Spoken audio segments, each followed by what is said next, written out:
Le sang coulait encore chaud sur mes mains quand j'ai compris que c'était la fin. Mon mari, Pierre, tenait le couteau ensanglanté, ses lèvres retroussées en un sourire qui n'avait rien d'humain, un rictus de triomphe bestial. Tu aurais dû accepter l'argent, Élise. 1 million pour disparaître. C'était généreux de la part de mon père. Et dans ce salon lambrissé de notre hôtel particulier parisien, sous les lustres de cristal qui scintillaient comme des larmes gelées, le monde s'est effondré en un tourbillon de noirceur absolue. J'ai senti mon cœur s'arrêter, non pas de douleur physique, mais d'une trahison si profonde qu'elle rongeait mon âme même dans l'au-delà. Mort, trahi par l'homme que j'aimais et par le beau-père qui m'avait feint d'accueillir comme une fille. Mais la mort n'était pas une fin. Elle était un recommencement. J'ai ouvert les yeux sur le baldaquin de soie blanche de ma chambre d'hôtel, le jour de mon mariage, 3 ans plus tôt.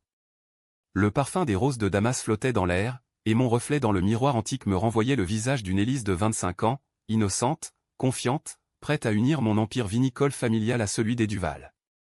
Mon Dieu, j'étais revenu.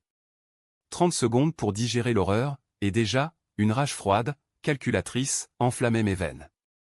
Cette fois, ce seraient eux qui saigneraient. Paris, cette ville de lumière trompeuse, bruissait déjà de l'agitation du grand jour. De ma suite au Ritz, je pouvais entendre les klaxons étouffés de la place Vendôme, le murmure des serveurs qui préparaient le banquet au salon Proust.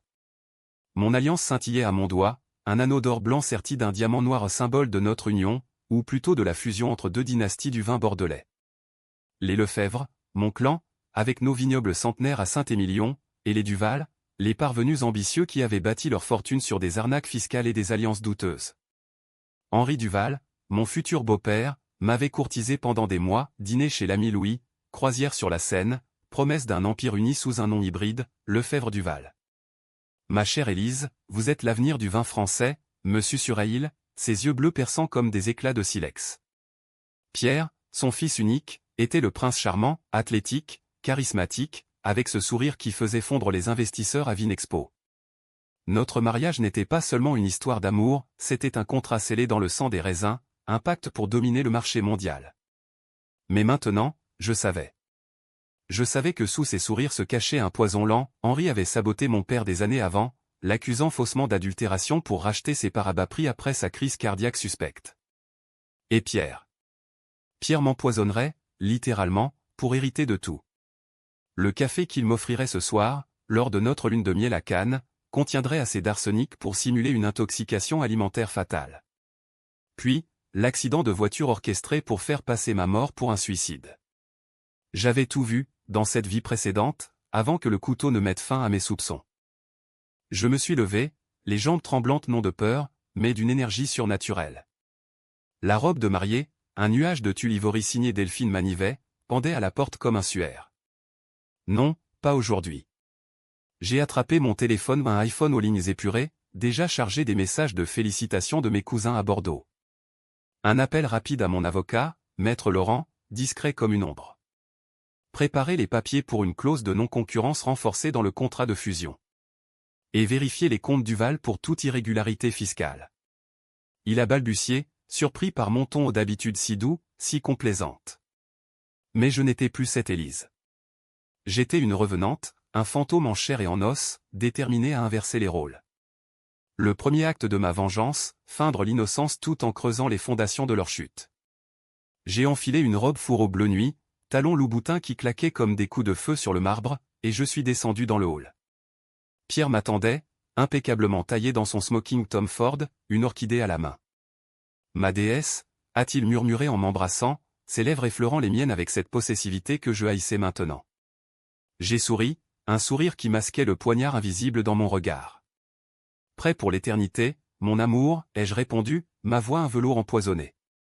La cérémonie à Notre-Dame était un spectacle baroque, orgue grondant, vitraux jetant des éclats de feu sur l'autel, et une foule de 200 invités triés sur le volet critique gastronomique du Figaro, banquier de la BNP, et ces vieilles gloires du Bordelais qui sentaient déjà l'odeur du profit. Henri, rayonnant dans son fauteuil roulant fin une astuce pour attendrir les cœurs et les portefeuilles, a pris ma main après l'échange des vœux. Bienvenue dans la famille, Élise. Ensemble, nous conquérons le monde. Ses doigts, noueux comme des sarments de vigne, serraient trop fort. J'ai serré en retour, imaginant déjà ses mains autour de ma gorge dans une autre vie. Le banquet au Ritz a suivi, un défilé de foie gras, de magrets de canard sauce au vin de Pauillac, et de toast à notre avenir. Pierre, éméché de champagne d'homme Pérignon, m'a entraîné dans un coin sombre du salon. Ce soir, ma chérie, nous scellons tous à au lit. Son souffle chaud contre mon oreille me donnait la nausée. Au lieu de rougir comme l'ancienne Élise, j'ai ri doucement. Et si on parlait affaires d'abord? Ton père a mentionné une clause sur les parts minoritaires. Il a froncé les sourcils, surpris par mon pragmatisme soudain. Parfait. La graine du doute était plantée. La nuit est tombée sur Paris comme un linceul, les lumières de la tour Eiffel scintillant au loin depuis notre suite nuptiale. Pierre ronflait déjà, épuisé par le vin et l'excitation. Moi, je veillais, mon laptop ouvert sur les genoux, fouillant les dossiers numériques que j'avais exigés en avance, un cadeau de mariage innocent.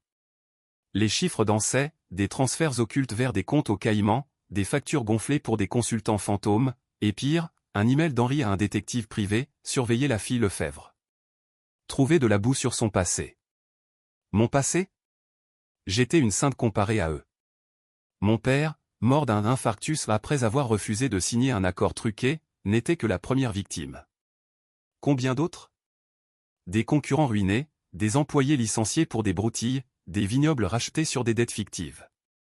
J'ai souri dans l'obscurité. Demain, à la signature du contrat de fusion chez Meunier et Associés, place de la Concorde, je ferai ma première offensive. Pas de couteau, pas d'arsenic. Juste des mots, affûtés comme des lames de guillotine. Et Paris, cette putain de sirène, applaudirait en silence. Les jours suivants ont filé comme un express TGV vers Bordeaux. Notre lune de miel à Cannes a été écourtée ou une urgence familiale, ai-je prétexté, feignant l'inquiétude pour les vignobles. Pierre, ravi de rentrer tôt pour gérer les affaires, n'a rien vu venir. À notre arrivée au château Lefebvre, niché au cœur de Saint-Émilion, l'air embaumait le terreau humide et les promesses de vendanges futures. Ma mère, veuve éplorée depuis la mort de papa, m'a serré dans ses bras, ses yeux rougis par des années de deuil. Ma fille, tu rayonnes. Si elle savait.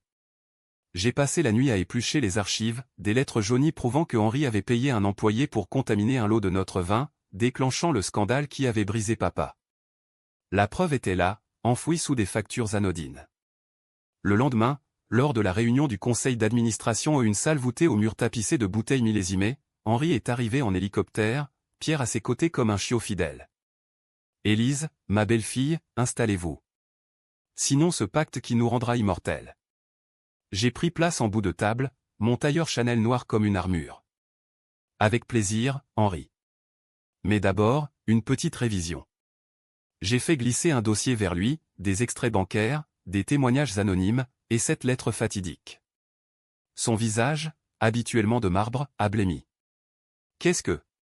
Pierre a bondi, Élise, qu'est-ce que c'est que ces conneries? J'ai levé la main, calme.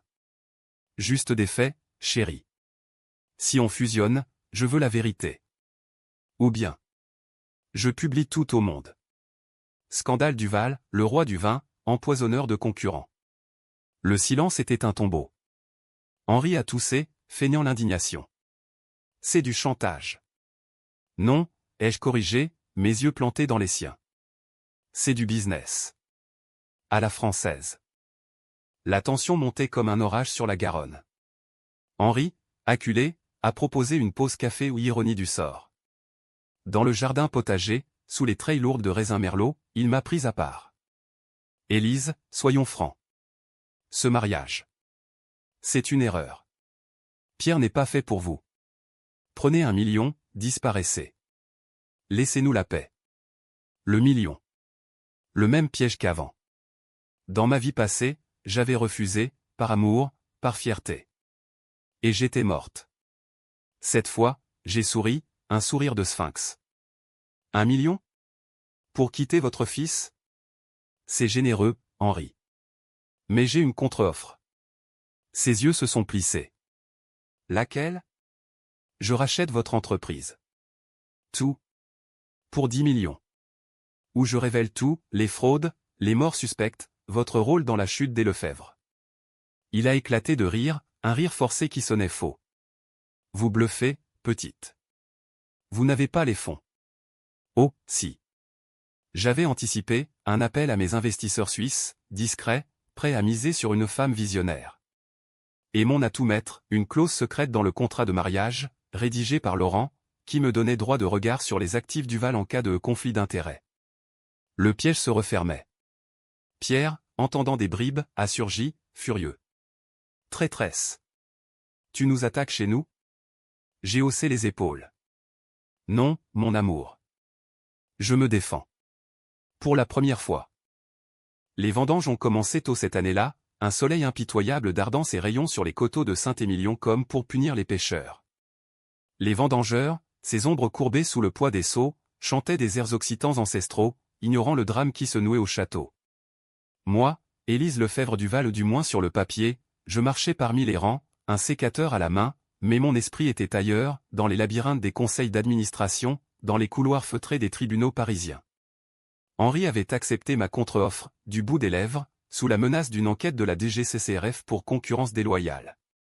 10 millions pour racheter Duval Vignoble, une aubaine pour moi, un suicide financier pour lui. Mais Pierre bouillonnait.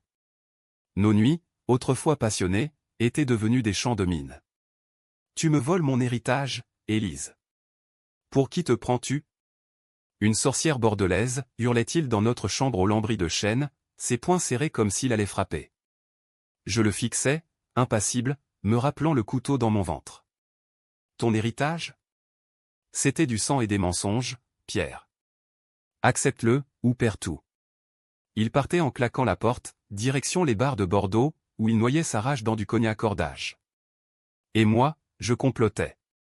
Chaque nuit, des emails codés à mes alliés, un journaliste au canard enchaîné, friand de scoops sur les dynasties corrompues, une avocate spécialisée en droit des successions, prête à contester la légitimité d'Henri si besoin. Bordeaux, cette ville de vin et de vices, bruissait de rumeurs. Les salons de thé de la rue Sainte-Catherine murmuraient déjà, les Duval en péril. La mariée Lefebvre les dévore tout cru. Ma mère, sentant le vent tourner, m'a confronté un soir au coin du feu, dans le grand salon du château. Élise, qu'est-ce qui t'arrive? Tu n'es plus la même depuis le mariage. C'est comme si tu étais revenue d'entre les morts. Son intuition de veuve, aiguisée par le chagrin, m'a fait frissonner. J'ai pris sa main ridée, sentant les callosités des années de labeur aux vignes. Maman, papa n'est pas mort d'un infarctus.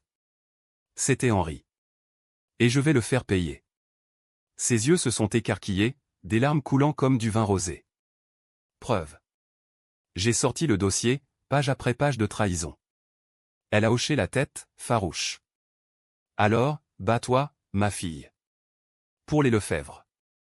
Ce soutien, si longtemps endormi, était mon armure. Le lendemain, j'ai convoqué une assemblée extraordinaire des actionnaires Duval, dans la salle des barriques au domaine principal, près de Margaux. L'air était saturé d'humidité et d'effluves de chêne neuf. Henri présidait, sa canne tapotant le sol comme un métronome funèbre. Pierre, à sa droite, me fusillait du regard. Mesdames, messieurs, ai-je commencé, ma voix résonnant comme un vinyle rayé, la fusion est morte. À la place, Lefebvre rachète Duval pour 10 millions. Accepter, ou affronter les révélations. Le tollé a été immédiat.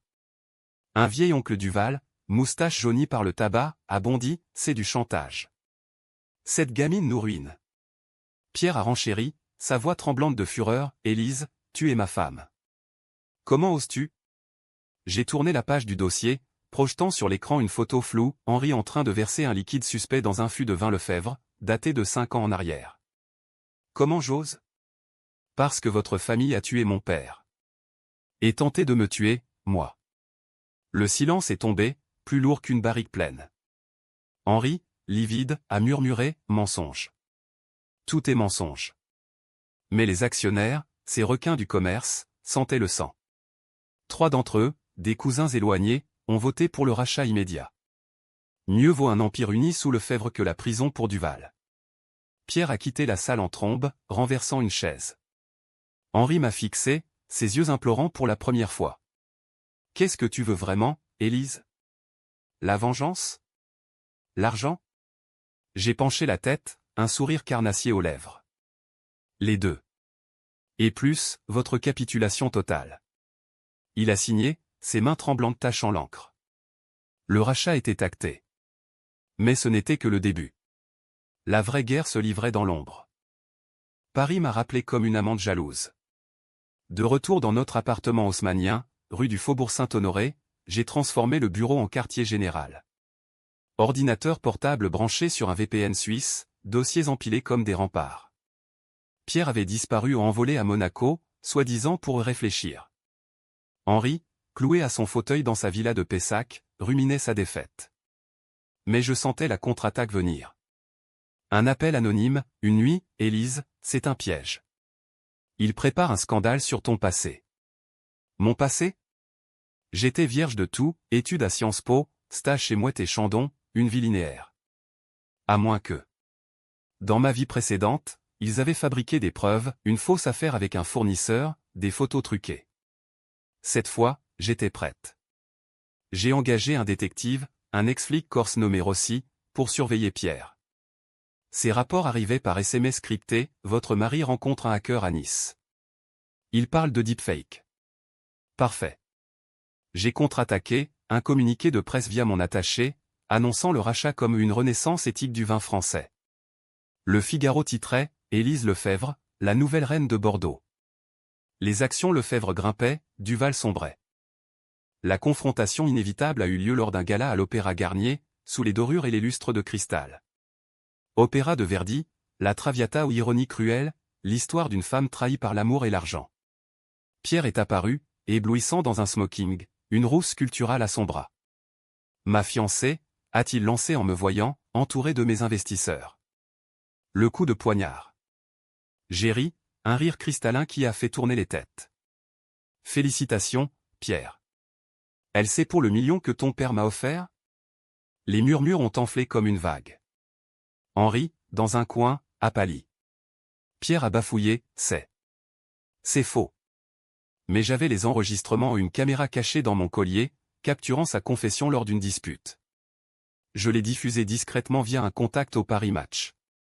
Le lendemain, les tabloïds hurlaient, le prince Duval offre 1 million pour divorcer. Le jour de son mariage. La société bordelaise, si prompte au scandale, s'est délectée. Invitations annulées, contrat rompu. Pierre m'a appelé, hystérique, salope. Tu vas payer pour ça. Non, ai-je répondu doucement. C'est toi qui paies. Depuis le début. Pourtant, au milieu de cette tempête, un doute m'a assailli. Étais-je devenu comme eux? Cette Élise vengeresse, ourdissant des plans dans l'ombre, était-elle encore humaine? Une nuit, seul avec un verre de Pomerol, j'ai revu le fantôme de mon ancienne mort, le couteau, le sang, les yeux froids. La vengeance me consumait, mais elle me rendait vivante. Et puis, il y avait Alexandre. Mon cousin, héritier adjoint des Lefebvre, un homme solide comme un chêne, aux yeux verts comme les miens. Il m'avait soutenu en silence, gérant les vignes pendant ma folie parisienne. Lors d'une visite surprise au château, il m'a trouvé effondré sur les factures. Élise, arrête. Tu gagnes la guerre, mais tu perds ton âme. Ses mains sur mes épaules, chaudes, réelles. Pour la première fois depuis mon retour, j'ai pleuré. Pas de rage, mais de libération. Je ne peux pas arrêter, Alex. Pas avant la fin. Il m'a embrassé un baiser timide, chargé d'années de non-dits. Le twist de mon cœur battant n'était pas pour Pierre. La vie, même vengée, offrait des surprises. L'hiver est tombé sur Bordeaux comme une lame, gelant les vignes nues et figuant les rivières en cristal. Le rachat était bouclé, Duval Vignoble, rebaptisé Lefebvre Estat, était mien. 10 millions payés rubis sur l'ongle, financé par un consortium genevois qui voyait en moi la prochaine Lorraine Bacal du business. Henri, ruiné, s'était retiré dans sa villa de Pessac, un fantôme errant dans ses propres couloirs, sa canne claquant comme un reproche.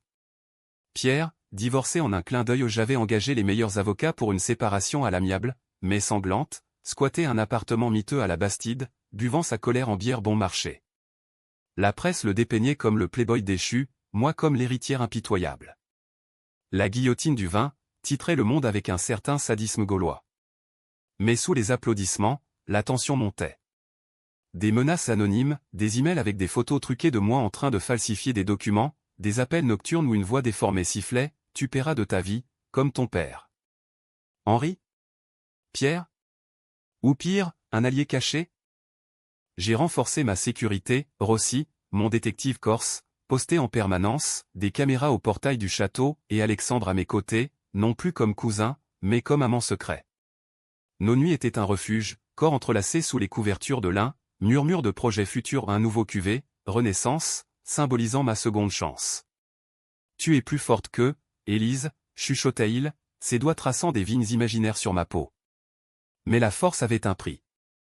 Lors d'une dégustation privée à l'hôtel de ville de Bordeaux, entouré de sommeliers et de critiques, Pierre a surgi. Ivre, les yeux injectés de sang, il a renversé une table de verre, le cristal explosant comme des grenades. Espèce de sorcière. Tu as tout volé. Les invités ont reculé, horrifiés. J'ai tenu bon, ma voix un fil d'acier, Pierre, va te soigner. C'est fini. Il a avancé, poing levé, mais Rossi l'a plaqué au sol en un clin d'œil. La scène, filmée par un invité, a fait le tour des réseaux, du Val-d'Aoun. Henri a appelé le lendemain, sa voix brisée, laisse-le tranquille, Élise. Il est tout ce qu'il me reste. Comme mon père était tout pour moi, ai-je rétorqué. Silence. Puis, rencontrons-nous. Seul à seul. Pour négocier une paix. La rencontre a eu lieu dans un bistrot anonyme du quartier Saint-Pierre, loin des flashs. Henri, voûté, une écharpe autour du cou comme un linceau, m'a tendu une enveloppe jaunie.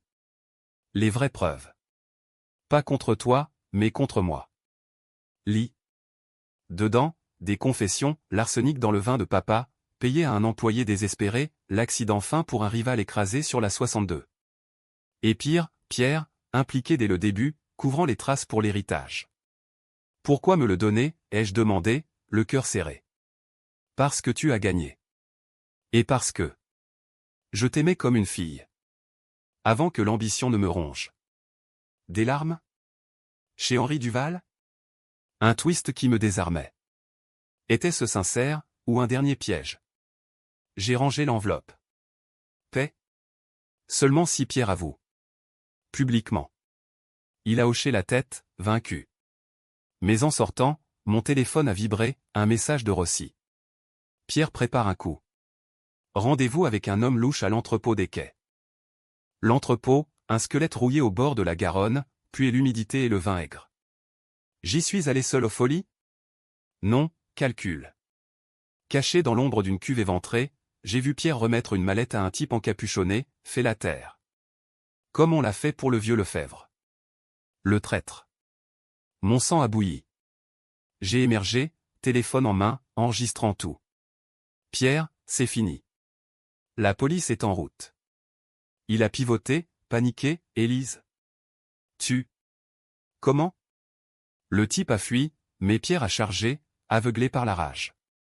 Une lutte brève, féroce, ses mains autour de mon cou, comme dans mon cauchemar. J'ai attrapé un tuyau rouillé, l'ai abattu sur son crâne. Il s'est effondré, inconscient. La sirène des flics a hurlé au loin. Menotté, emmené, il a hurlé, salope. Tu m'as tué. Non, ai-je pensé. Tu t'es tué toi-même.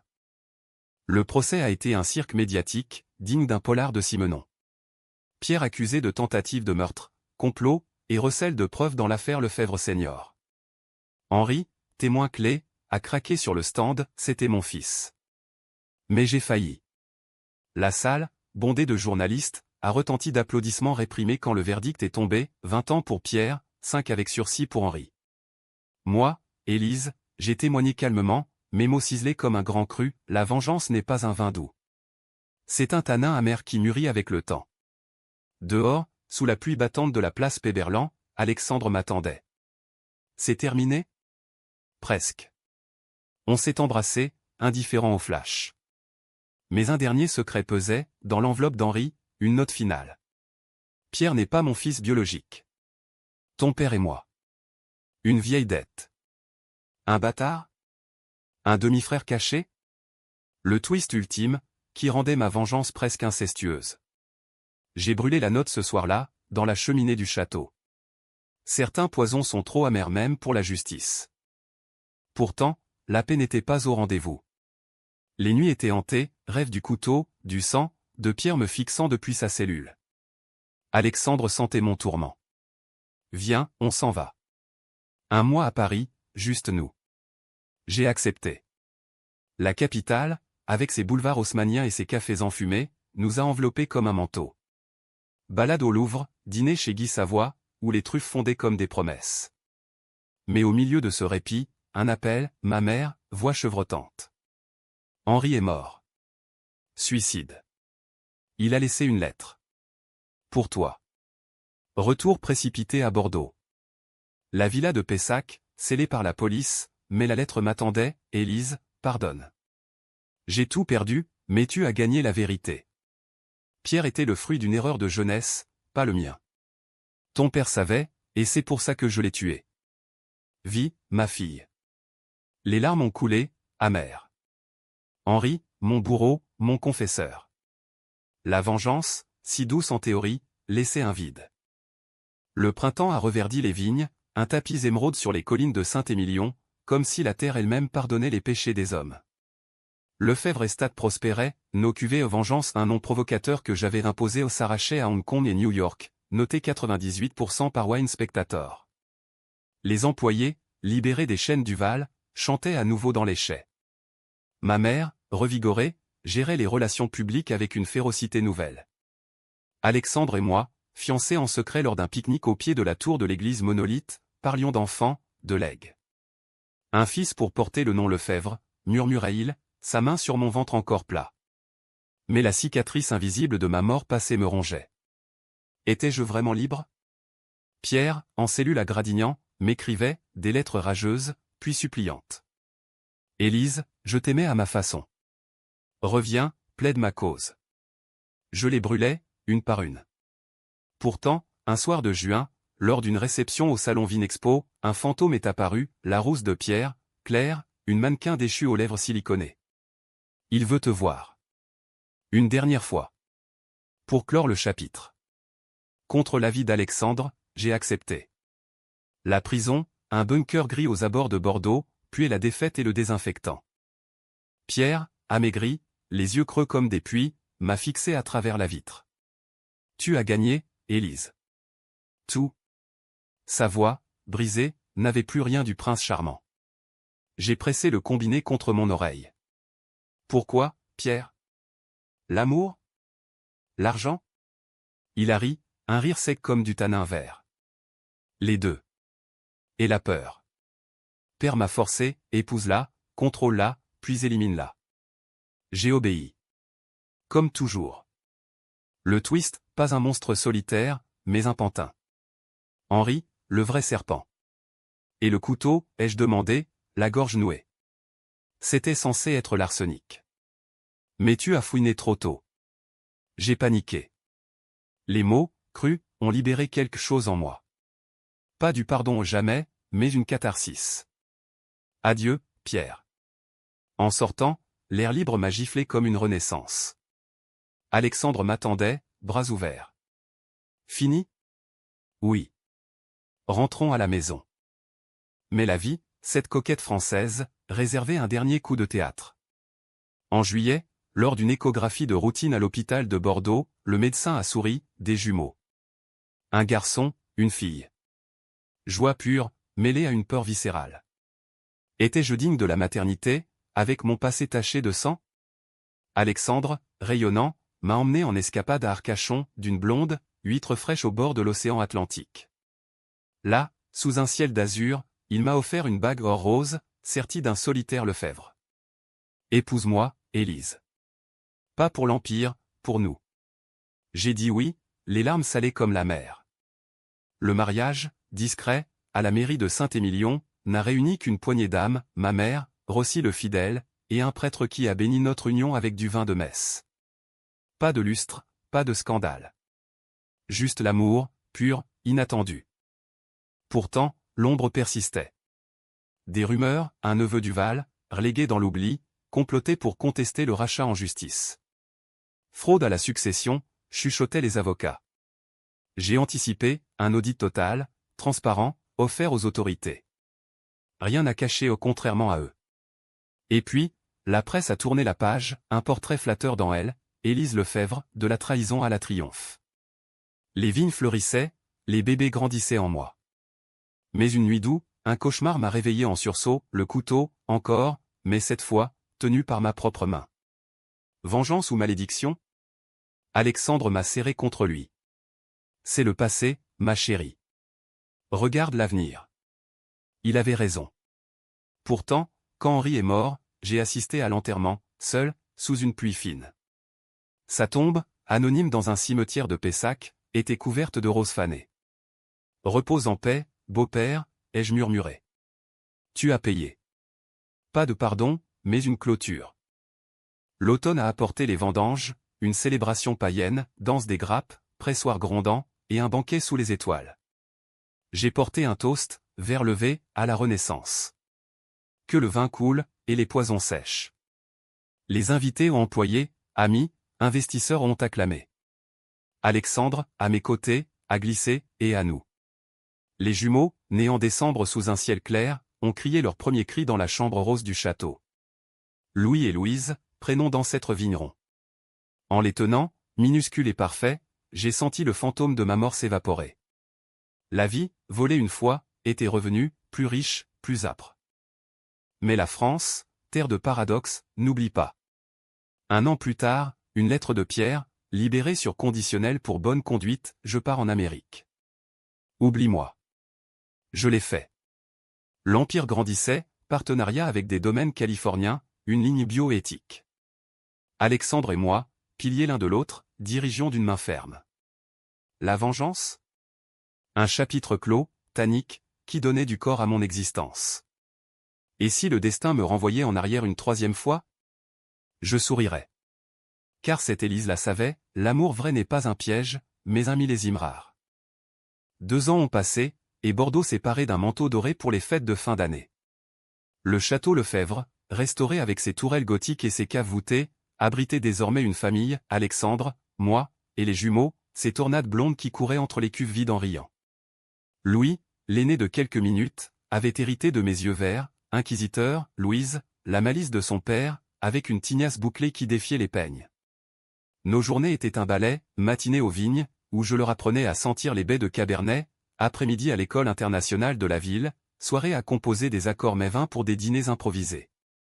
Alexandre, mon roc, gérait les exportations vers l'Asie avec une efficacité teutonne, un atout, dans ce monde de négociations âpres.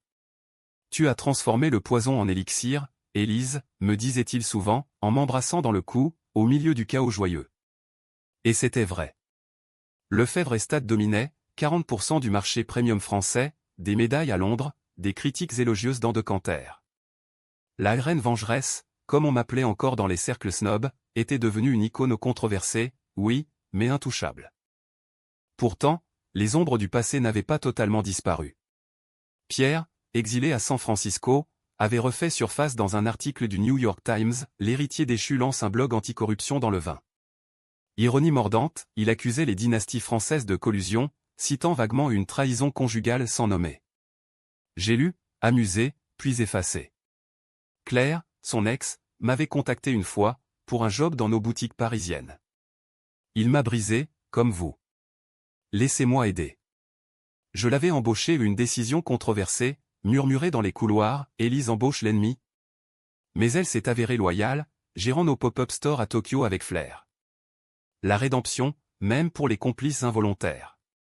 Henri, dans sa tombe, reposait en paix, sa succession, léguée à une œuvre caritative pour orphelins bordelais, était mon dernier cadeau empoisonné, une fondation au nom de mon père, financée par ses regrets. Le climax inattendu est survenu lors du salon millésime bio à Montpellier, en janvier. Une tempête de Mistral fouettait la mer Méditerranée, et les exposants tremblaient dans leurs stands éco-responsables. Moi, enceinte de nouveau un troisième, surprise divine, je présentais notre nouvelle gamme Héritage Libre, un vin sans sulfite, fruit d'années de RD. La foule était cosmopolite, japonais en kimono, américain en jeans slim, français en tweed. Et puis, lui, un homme au trait buriné, quarantaine, approchant mon stand avec un badge journaliste indépendant. Madame Lefebvre, un mot sur la rumeur? Un demi-frère Duval qui réclame des parts? Mon cœur a manqué un battement. Le neveu. J'ai souri, sereine. Rumeur, monsieur. Mon empire est bâti sur des faits, pas des fantômes. Mais intérieurement, la machine à vengeance redémarrait. Retour à Bordeaux, j'ai convoqué Laurent, mon avocat éternel. Vérifier les arbres généalogiques du Val. Tout. Les résultats, une semaine plus tard, oui, un neveu, fils illégitime d'un frère d'Henri, élevé en Australie, rentrait pour réclamer son dû.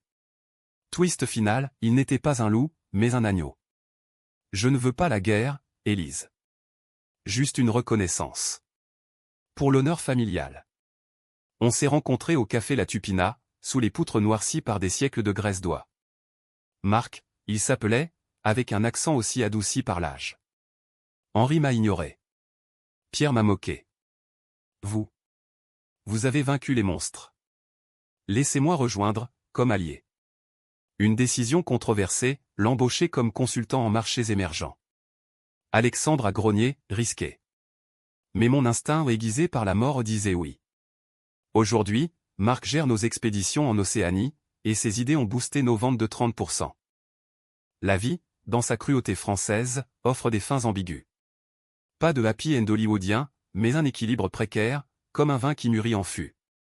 Les jumeaux grandissent, apprenant l'histoire non pas comme un conte, mais comme une leçon, la trahison forge l'acier, mais l'amour le tempère. Alexandre et moi, mariés depuis 3 ans, dansons encore la valse dans le grand salon, sous les portraits de mes ancêtres. Et moi? La revenante regarde le miroir, pas de cicatrice visible, mais une lueur dans les yeux, celle d'une femme qui a dansé avec la mort et l'a menée. Si le destin me renvoie en arrière? Je rirai. Car cette fois, j'ai écrit mon propre millésime, amer, complexe, inoubliable. Paris, Bordeaux, la France entière ploie sous un été caniculaire, mais au château, l'air est frais, embaumé de jasmin. Un dîner de famille, ma mère raconte des anecdotes sur papa, les enfants rient, Alexandre verse du 2018, notre millésime de victoire. Toast levé, à la vie. Deuxième chance. Les verts teintent, clairs comme la conscience. La vengeance? Un chapitre. L'avenir? Un vignoble infini.